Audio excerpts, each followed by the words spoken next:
Assalamualaikum warahmatullahi wabarakatuh. Perkenalkan, nama saya Rizky Aprilian Rahmat Abdillah dengan NIM 5020202135 yang akan membahas tentang bab 1 dengan berjudul Kapita Selekta Hukum Pidana yang diajar oleh Dr. Hasanal Mulkan, Sarjana Hukum, Magister Hukum. Pengertian Kapita Selekta Hukum Pidana. Kapita Selekta Hukum Pidana merupakan salah satu mata kuliah konsentrasi hukum pidana yang mengkaji tentang berbagai permasalahan aktual dalam hukum pidana yang sering terjadi dalam kehidupan masyarakat, serta mengkaji berbagai perkembangan peraturan perundang-undangan baru di bidang hukum pidana, terutama permasalahan aktual dan perundang-undangan yang belum masuk ke ranah mata kuliah lain. Kapita Selekta Hukum Pidana merupakan kumpulan hukum pidana yang terseleksi, didasari oleh beberapa pertimbangan. Yang pertama yaitu perkembangan hukum pidana formil dan material. Yang kedua, perkembangan globalisasi hukum kepidanaan. Dan yang ketiga yaitu aktualisasi pada masa sekarang. Pengertian hukum pidana. Pengertian hukum pidana menurut para ahli yaitu Algra Jensen, hukum pidana sebagai alat yang digunakan oleh seorang penguasa atau hakim untuk memperingati mereka yang telah melakukan suatu perbuatan yang tidak dibenarkan. Kedua, yaitu ada Van Hemel. Hukum pidana merupakan keseluruhan dasar dan aturan yang dianut oleh negara, dan kewajibannya untuk menegakkan yakni dengan melarang apa yang bertentangan dengan hukum dan mengenakan suatu nestapa kepada yang melanggar larangan. Ketiga, ada WPJ Pompe. Hukum pidana adalah semua aturan hukum yang menentukan terhadap tindakan apa yang seharusnya dijatuhkan pidana dan apa macam pidananya yang bersesuaian. Pembagian hukum pidana. Hukum pidana dapat dibagi atau dibedakan dari berbagai segi, antara lain sebagai berikut. Pertama, hukum pidana objektif atau ius punale adalah semua peraturan hukum yang mengandung perintah atau keharusan dan larangan. Pelanggaran atas perintah dan larangan tersebut diancam sanksi atau hukuman yang bersifat siksaan. Hukum pidana objektif membatasi hak negara untuk menjatuhkan hukuman atau menghukum. Hukum pidana objektif terbagi atas: A. Hukum pidana material, yaitu peraturan-peraturan yang menegaskan perbuatan-perbuatan mana yang dapat dihukum, siapa yang dapat dihukum, dengan hukuman apa seseorang dapat dihukum atau dipidana. Mengatur tentang apa, siapa, dan bagaimana seseorang dapat dihukum, mengatur perumusan dari kejahatan dan pelanggaran, serta syarat-syarat seseorang dapat dipidana hukum pidana material. Dibedakan atas yaitu: pertama, hukum pidana umum, yaitu hukum pidana yang berlaku terhadap setiap orang atau penduduk Indonesia kecuali anggota militer. Kedua, hukum pidana khusus, yaitu hukum pidana yang berlaku terhadap seseorang atau orang-orang tertentu, yaitu hukum pidana militer dan hukum pidana pajak. B. Hukum pidana formal, yaitu peraturan-peraturan hukum yang mengatur cara-cara menghukum seseorang yang melanggar peraturan pidana atau merupakan pelaksanaan dari hukuman pidana material. Disebut juga hukum acara pidana, yaitu hukum yang membuat peraturan tentang bagaimana memelihara atau mempertahankan serta cara-cara untuk menghukum seseorang yang melanggar peraturan pidana. Kedua, hukum pidana objektif atau ius buniadi, yaitu hak negara atau alat-alat negara untuk menghukum berdasarkan hukuman pidana objektif. Hukum pidana objektif baru ada setelah ada peraturan-peraturan hukum pidana objektif terlebih dahulu. Pembagian hukum pidana juga dapat dilihat dari berbagai segi, yakni A. Hukum pidana tertulis, yaitu peraturan-peraturan atau hukum pidana yang tercantum atau dicantumkan dalam berbagai peraturan perundang-undangan atau pidana. B. Hukum pidana tidak tertulis, yaitu peraturan-peraturan pidana yang meskipun tidak tertulis tetapi masih terus hidup dalam keyakinan masyarakat sebagai suatu aturan yang harus dilaksanakan dan dipertimbangkan atau dipertahankan. C. Hukum pidana terkodifikasi, yaitu peraturan pidana tertulis yang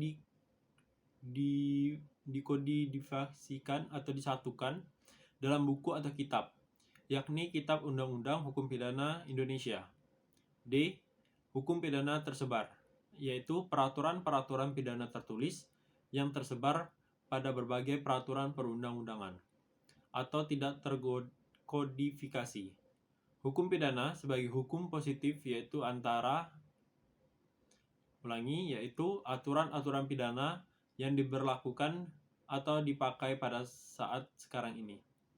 E. Hukum pidana sebagai bagian dari hukum publik, yaitu aturan-aturan pidana yang mengatur kepentingan hukum perorangan dan sebagai besarnya mengatur kepentingan hukum publik atau negara. Keempat, yaitu tujuan dan hukum pidana. Tujuan hukum pidana pada umumnya adalah untuk melindungi kepentingan orang perseorangan atau individu atau hak asasi manusia, dan melindungi kepentingan-kepentingan masyarakat dan negara dengan perimbangan yang serasi dari kejahatan tindakan tercela di satu pihak dan dari tindakan penguasa yang sewenang-wenang di lain pihak. Dalam proses terwujudnya tujuan hukum pidana dikenal ada dua aliran. Yang pertama yaitu aliran klasik. Menurut aliran klasik, tujuan susunan hukum pidana adalah melindungi individu dari kekuasaan penguasa atau negara yang sewenang-wenang.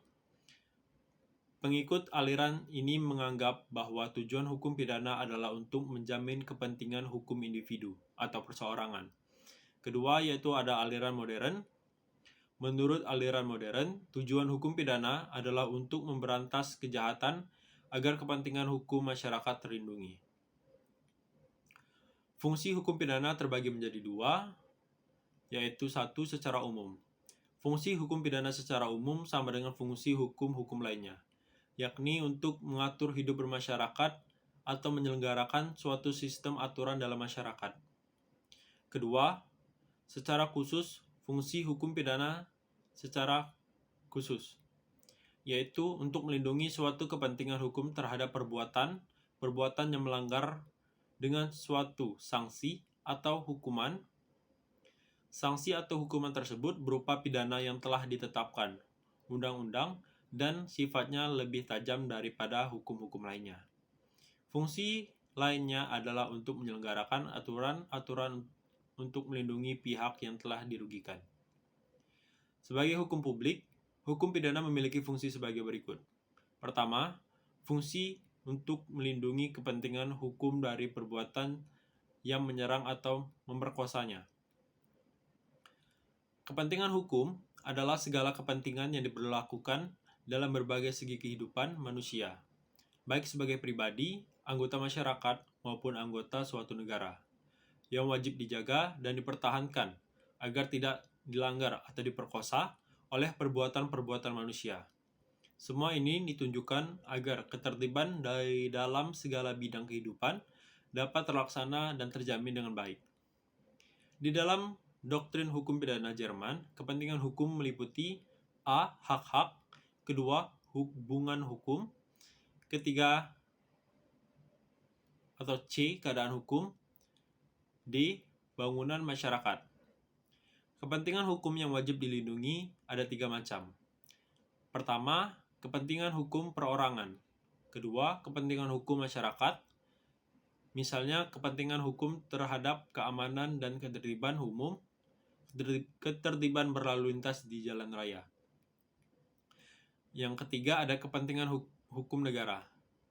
Kepentingan hukum negara di atas saling terkait dan tidak dapat dipisahkan.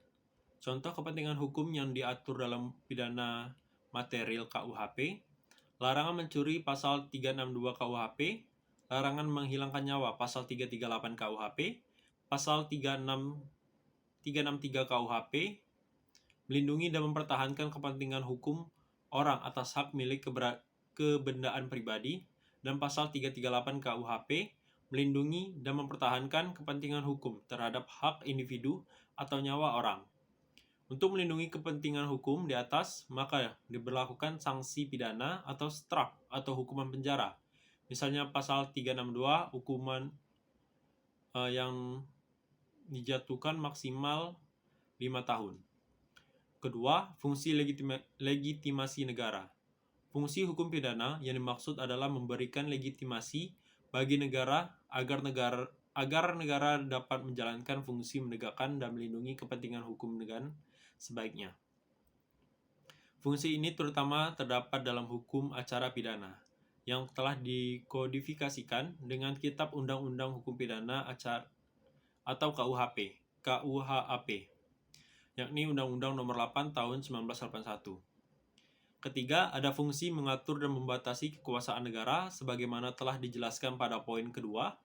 Hukum pidana memberikan legitimasi kepada negara agar dapat menjalankan fungsi mempertahankan kepentingan hukum yang dilindungi dengan sebaik-baiknya.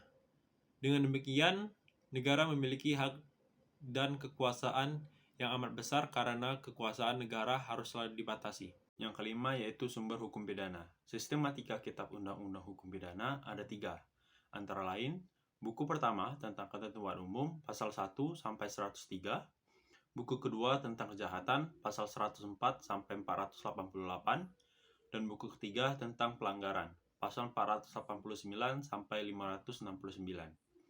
Dalam hal ini, Lobby Lokman membedakan sumber-sumber hukum pidana tertulis di Indonesia, yaitu pertama, Kitab Undang-Undang Hukum Pidana atau KUHP, yang kedua, undang-undang yang mengubah atau menambah KUHP, yang ketiga yaitu Undang-Undang Hukum Pidana Khusus, dan keempat adalah aturan-aturan hukum pidana di luar Undang-Undang Hukum Pidana. Baiklah, itu adalah materi Kapita Selekta bab 1. Saya harap materi yang telah saya sampaikan bermanfaat bagi kalian semua. Dan saya akhiri, wassalamualaikum warahmatullahi wabarakatuh.